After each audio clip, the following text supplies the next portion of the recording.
Imagine working day and night to provide for your family, only to come home and find your wife gone, your savings drained, and your coworker laughing behind your back.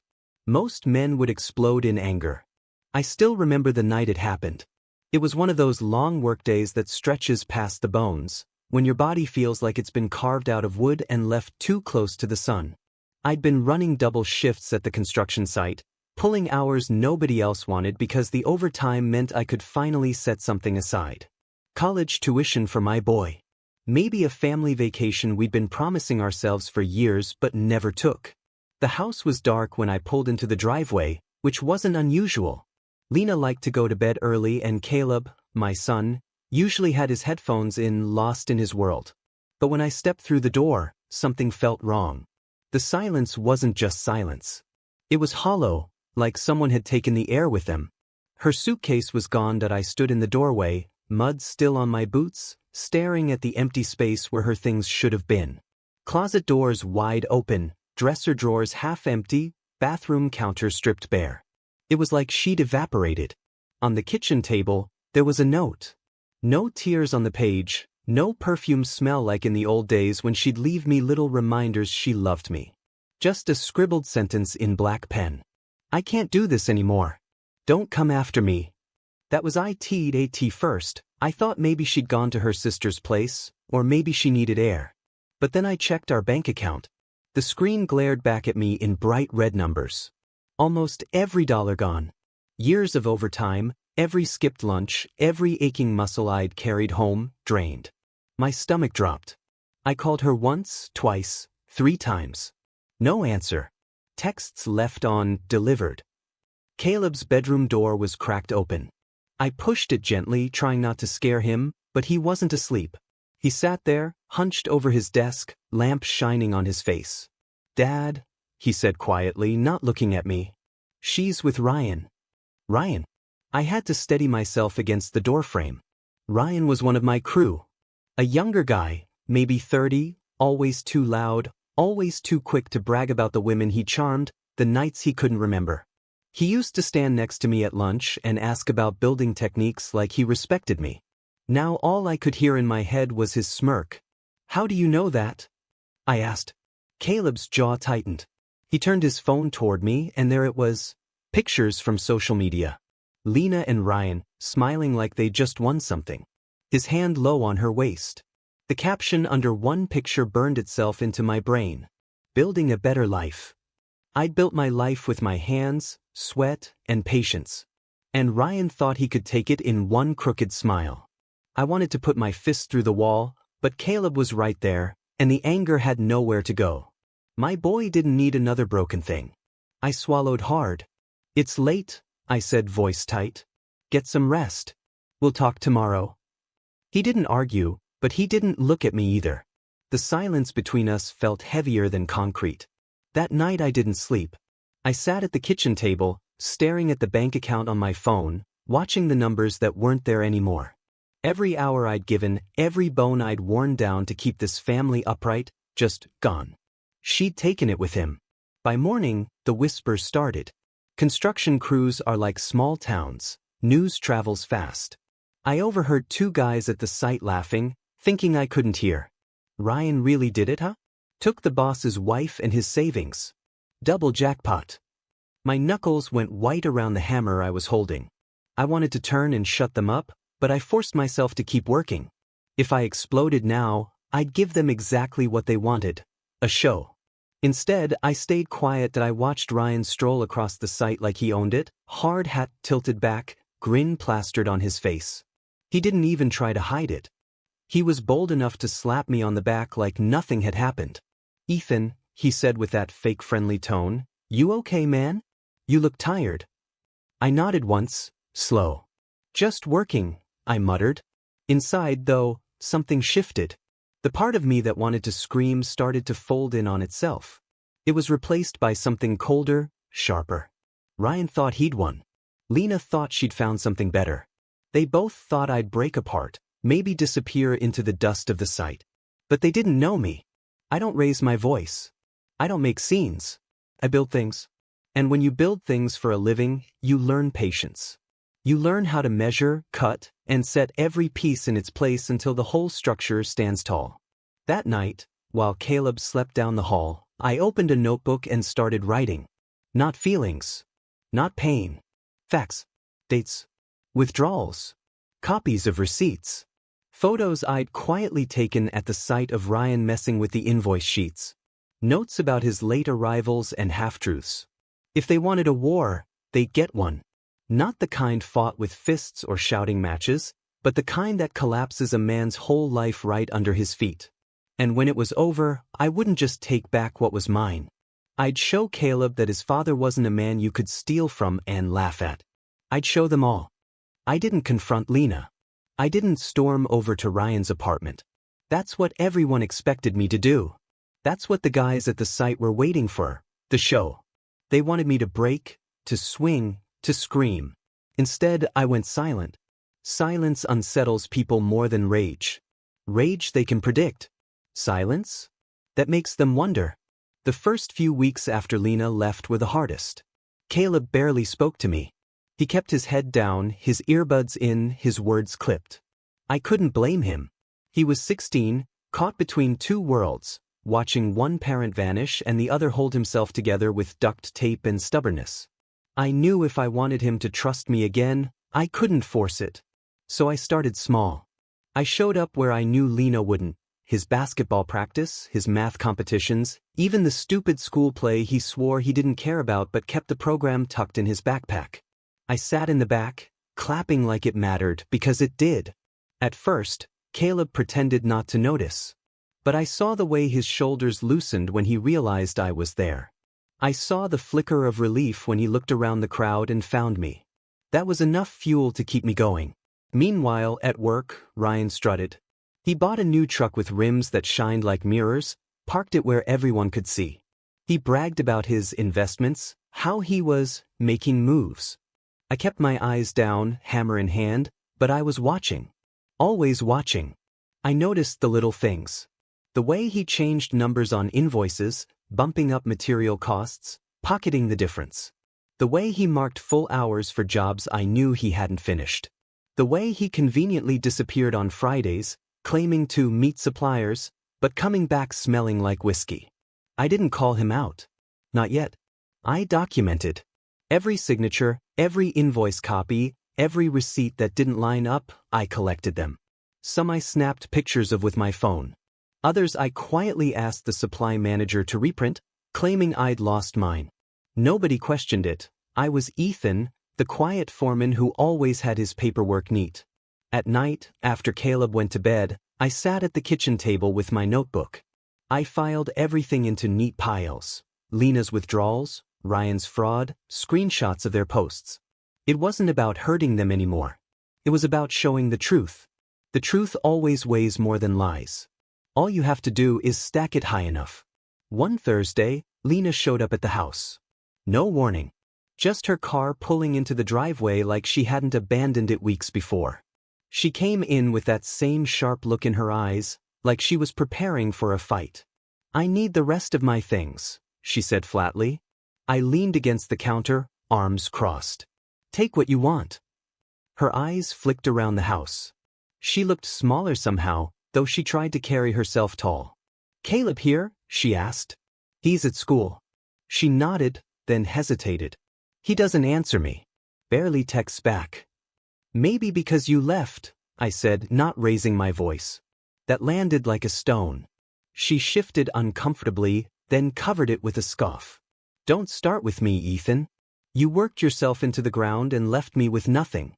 Ryan sees me." I didn't reply. I just looked at her. The silence stretched until she turned away, muttering under her breath as she stuffed clothes into a bag. She wanted me to explode. She wanted proof she was right to leave. But I gave her nothing. When she left, slamming the door behind her, I sat back at the table and wrote the date in my notebook. Another entry. Another stitch in the fabric. Caleb came home later that day, tossed his backpack down and asked, "Was Mom here?" "Yeah," I said. He looked down at the floor. What did she want? Her things. He swallowed, his jaw working like he wanted to say more. Finally, he asked quietly, Did you fight? No, his eyes flicked up to mine, searching. Why not? Because fighting won't fix anything, I said softly. What we need is the truth.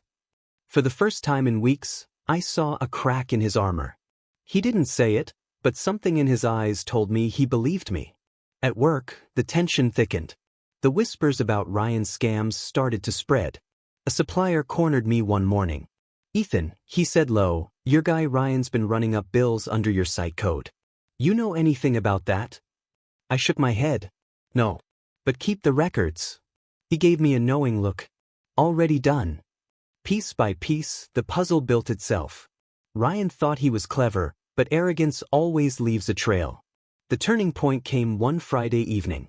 Caleb and I were at the grocery store, arguing over cereal, when I heard the laughter behind me. Ryan. He was in the same aisle, arms slung around Lena, both of them grinning like kids in a candy shop. He spotted me, and for a split second, his grin faltered. Then he puffed up his chest, kissed Lena's temple right there in front of me, and said loud enough for me to hear. Some people just don't know how to hold onto what's theirs. Caleb froze. His fists clenched at his sides. I looked at Ryan, then at Lena. Then I turned back to the shelf, grabbed the cereal Caleb wanted, and placed it in the cart. Let's go, son, I said calmly. Caleb's face was red, his eyes blazing. Dad, why didn't you? Because, I interrupted, pushing the cart forward, men like him fall without anyone having to push. You just have to know when to step out of the way. He stared at me for a long moment, then finally nodded. He didn't say another word on the drive home, but when we got back, he sat at the table with me instead of retreating to his room. That was the first night he asked, "What are you writing in that notebook?" I looked at him, the boy who was becoming a man right in front of me, and said, "The truth. Want to see?" And for the first time since Lena left, Caleb leaned in closer, his shoulder touching mine as I opened the pages. The trap didn't spring overnight. It couldn't. Guys like Ryan burn fast, but if you try to snuff them out too soon, they just flare brighter and make you look like the fool. No, you have to wait. You have to stack every beam, pour the foundation, make sure when it all comes down, there's no rebuilding. That's what I did.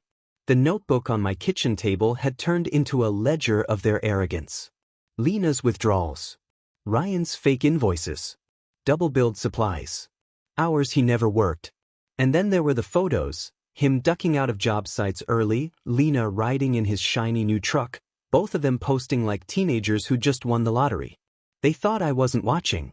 But I was always watching. Caleb started watching too. He'd sit with me at night, pretending to do homework while sneaking glances at the piles of paper I was sorting. Sometimes he'd ask questions. Other times he just sat quiet, the way you do when you're trying to learn something without saying it out loud. One evening, I caught him staring at Ryan's signature on an invoice. "Why'd you keep that one?" he asked. "Because," I said, tapping the paper, "this is where he tripped. See this?" I pointed at the date. He billed 8 hours for pouring concrete. But it rained all day. No pour was possible. The weather record proves it. Caleb's eyebrows rose. "You're building a case." I smiled faintly. "Exactly." That was the first time he really looked at me, not just as his dad, but as someone who wasn't beaten. Someone who was fighting back in a way that mattered. The first move I made was small. Anonymous. I mailed copies of a few suspect invoices to the company's head office in the city. No note, no name, just the papers. Enough to make someone in accounting scratch their head. Enough to plant a seed. 2 weeks later, Ryan swaggered onto the site, laughing about how he'd been called for a routine review. He brushed it off like it was nothing, but I saw the stiffness in his shoulders, the way his eyes darted a little too fast. He knew something wasn't right. I didn't let him see me smile. Lena, meanwhile, started showing cracks of her own.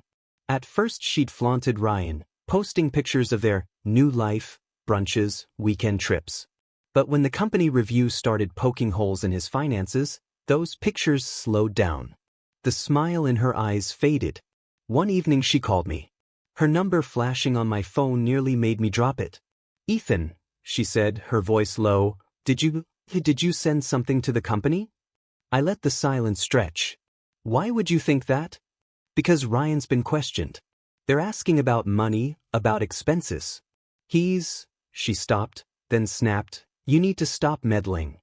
I kept my tone calm. "I'm not meddling. I'm taking care of my son." Her breath caught, sharp through the phone. She hung up a second later. But that slip told me everything I needed to know. She was scared. The next piece came from an unexpected place. The supplier I'd spoken to months back, the one who warned me about Ryan's bills, pulled me aside one morning. "Ethan," he said, keeping his voice low, "head office is digging deeper.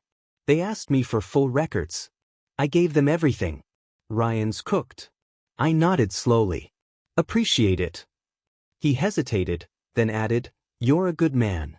Don't let him drag you down with him." I didn't plan to. Still, I needed to tie Lena tighter to Ryan before it all collapsed. If she thought she could walk away clean when he went down, she'd try. And I wasn't about to let her rebuild herself on my back again. So I waited. And then the opportunity came. One afternoon, I stopped by the bank to check on Caleb's college account, the one Lena hadn't touched.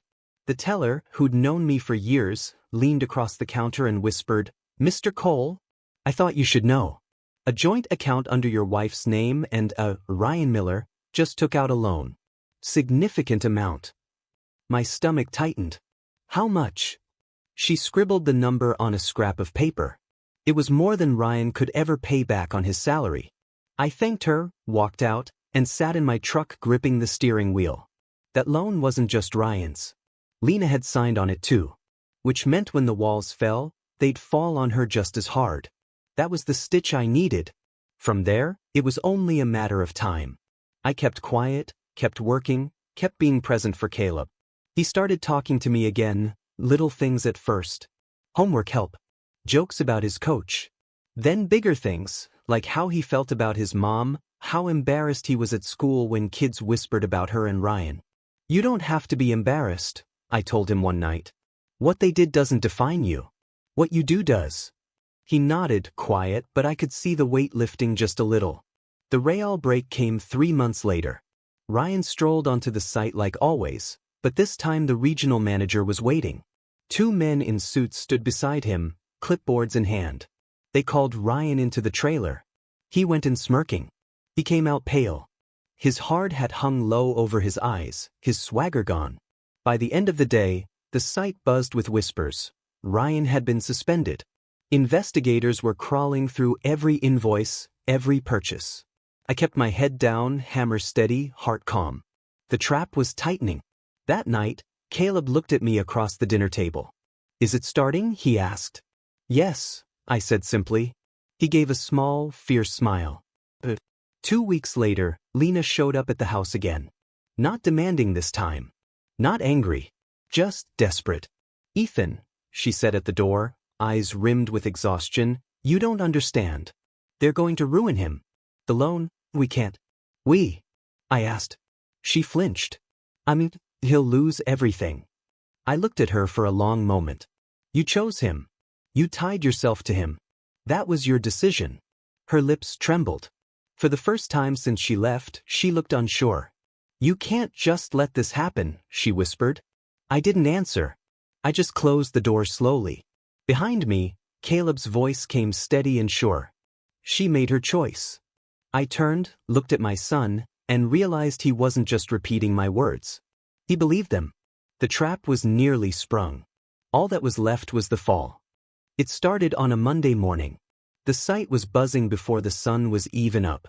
Phones were out, heads were bent close, whispers snapping through the air like nails under pressure. I could feel it before I even knew what had happened. The collapse had begun. Ryan didn't show up for work. By mid-morning, word spread like wildfire, he'd been fired. Not suspended, not reassigned, fired. Head office had completed their investigation. Falsified invoices. Embezzlement. The numbers weren't just a slap on the wrist, they were criminal. The company was preparing to hand everything to the authorities. I kept my head down, driving nails into beams, pretending not to hear. But inside, a steady fire burned. 3 months of silence, patience, and documentation had led to this moment. The whispers weren't about me anymore. They were about him. Bought a truck with company money, can you believe that? He's gonna do time for sure. And his girlfriend, she's tied to one of those loans, right? That last one landed sharper than the others. Because I knew it was true. Lena hadn't just chosen Ryan. She'd legally tied herself to him. By lunchtime, I heard that the bank had frozen their joint account. Lena's name was on the paperwork. Whatever she thought she'd gained by running off with Ryan had just turned into an anchor around her neck. That evening, Lena showed up at the house again. No makeup. No fire in her voice. Just hollow eyes and shaking hands. "Ethan," she said, standing in the doorway like she wasn't sure she was allowed in anymore, "I don't know what to do. They froze everything. Ryan's hiding out, and the investigators keep calling. They said I could be charged too." I studied her for a long moment. This was the same woman who'd walked out with my savings, my stability, my trust. The same woman who had flaunted Ryan like a trophy in front of me and my son. Now her world was ashes. "You made your choice," I said quietly. Tears welled in her eyes. I thought he was better. That he was going somewhere. I was so tired of watching you break your back, never asking for more. I thought I deserved more. I shook my head slowly. "You had more. You just didn't see it." Behind me, Caleb stepped into the hall. He crossed his arms, glaring at her. "You left us. Don't come back now that it's all gone." Lena turned toward him, her face crumpling. "Caleb, honey." But he cut her off, his voice steady, firm, carrying more weight than I'd ever heard before. "You don't get to call me that anymore." Her breath hitched like a punch. She staggered back, hand to her mouth. For a moment, I almost pitied her. Almost. But then I remembered the empty bank account, the long nights Caleb had spent waiting for a mom who didn't call, the look on Ryan's face in that grocery aisle when he mocked me in front of my boy. Pity has no place here. I closed the door. The fallout rolled fast after that. Ryan's truck got repossessed. His face showed up in the local paper, construction worker accused of large-scale fraud. The words stung him worse than the charges I knew. Men like Ryan live for reputation. Without it, they're nothing. Lena tried to distance herself, but the bank didn't care about heartbreak or betrayal. She was on the loan. Collection notices started piling up. She called twice more, her voice breaking, begging me for help. I didn't answer. Because the truth is, it wasn't my job to save her. She'd made her bed. Meanwhile, something shifted in my house. Caleb started sitting with me at dinner instead of eating in his room. He looked more about school, about basketball, about friends. He even started asking me about construction, about the work, like he wanted to understand what I did every day. One evening, he said something I'll never forget. "You didn't fight him. You didn't yell at her. You just waited. And they destroyed themselves." I looked at him, my boy, taller now, voice deeper, carrying the weight of everything he'd seen. "That's the thing about lies," I said. "They can stand for a while. But the truth always has more weight. Eventually, it crushes them." He nodded quiet. Then he said, "I'm proud of you, Dad." Those words hit harder than any revenge could. Months passed. Ryan disappeared, last I heard facing trial in the city. Lena moved into a cramped apartment across town, working 2 jobs to scrape by. The life she'd thought was more had turned out to be far less. As for me, I kept working. Not to fill an account for someone else to drain, but to build something solid, for me and my son. On Caleb's 17th birthday, I surprised him with a used truck. Nothing fancy. Just reliable.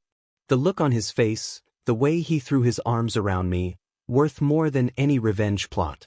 Later that night, as he drove us to get burgers, he said, "You know, Dad, you didn't just beat him. You taught me something." "What's that?" I asked. "That the best revenge isn't shouting. It's standing tall while they fall." I didn't answer. I just looked out at the road ahead, the headlights cutting through the dark. For the first time in a long time, it felt like the future wasn't something to fear. It was something to build. And so, in the end, the reckoning wasn't fire and fury. It wasn't fists or screaming matches. It was silence, patience, truth, and the steady hands of a man who refused to break. Ryan lost everything. Lena lost more. And me? I gained back the one thing they couldn't steal. My son's trust. My dignity. My life.